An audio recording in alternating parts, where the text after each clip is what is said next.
शुरू अल्लाह का नाम लेकर जो बड़ा मेहरबान निहायत रहम वाला है। अलिफ लाम मीम। अल्लाह जो माबूद बरहक है, उसके सिवा कोई इबादत के लायक नहीं, जिंदा है, सबको थामने वाला।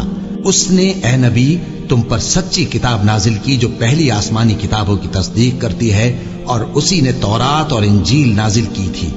ये दो किताबें उसने पहले नाजिल की थीं लोगों की हिदायत के लिए, और फिर कुरान जो हक और बातिल को अलग अलग कर देने वाला है नाजिल किया।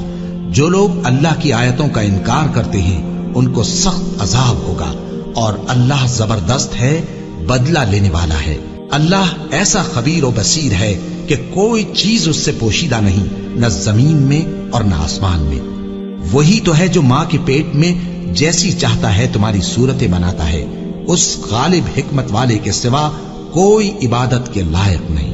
ए पैगंबर, वही तो है जिसने तुम पर यह किताब नाजिल की जिसकी बाज आयतें मुहकम हैं और वही असले किताब है, और बाज दूसरी मुतशाबे हैं। तो जिन लोगों के दिलों में कजी है वो मुतशाबिहात का इत्तिबा करते हैं ताकि फितना बर्पा करें और मुराद असली का पता लगाएं।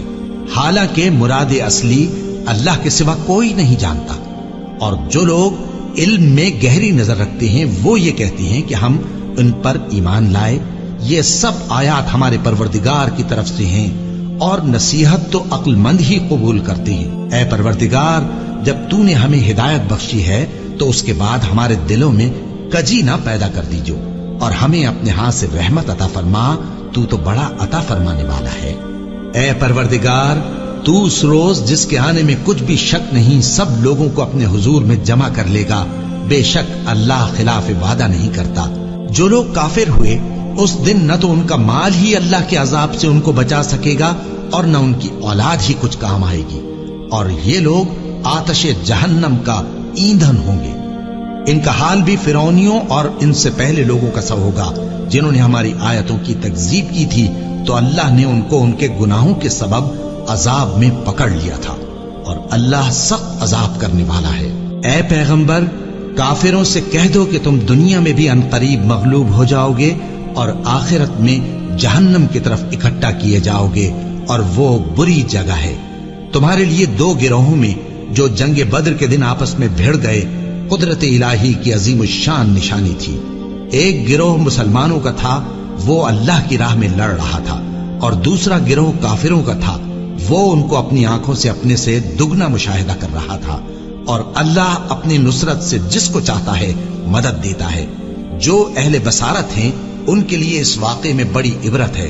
लोगों को उनकी ख्वाहिशों की चीजें यानी औरतें और बेटे और सोने और चांदी के बड़े बड़े ढेर और निशान लगे हुए घोड़े और मवेशी और खेती बड़ी जीनतदार मालूम होती हैं, मगर ये सब दुनिया ही की जिंदगी के सामान हैं, और अल्लाह के पास बहुत अच्छा ठिकाना है। ऐ पैगंबर, इनसे कहो कि भला मैं तुमको ऐसी चीज बताऊं जो इन चीजों से कहीं अच्छी हो। सुनो, जो लोग परहेजगार हैं उनके लिए अल्लाह के यहाँ बागात बहिश्त हैं जिनके नीचे नहरें बह रही हैं, उनमें वो हमेशा रहेंगे, और पाकीज़ा बीवियां हैं, और सबसे बढ़कर अल्लाह की खुशनूदी। और अल्लाह अपने सब बंदों को देख रहा है जो अल्लाह से इल्तिजा करते हैं कि ऐ परवरदिगार, हम ईमान ले आए सो हमको हमारे गुनाह मुआफ फरमा और हमको दोज़ख के अजाब से महफूज रख। ये वो लोग हैं जो मुश्किलात में सब्र करते और सच बोलते और इबादत में लगे रहते और नेकी में खर्च करते और औकात सहर में गुनाहों की मुआफी मांगा करते हैं। अल्लाह तो इस बात की गवाही देता है कि उसके सिवा कोई माबूद नहीं, इस हाल में कि वो इंसाफ का हाकिम है। और फरिश्ते और इल्म वाले भी गवाही देते हैं कि उस गालिब हिकमत वाले के सिवा कोई लायक इबादत नहीं।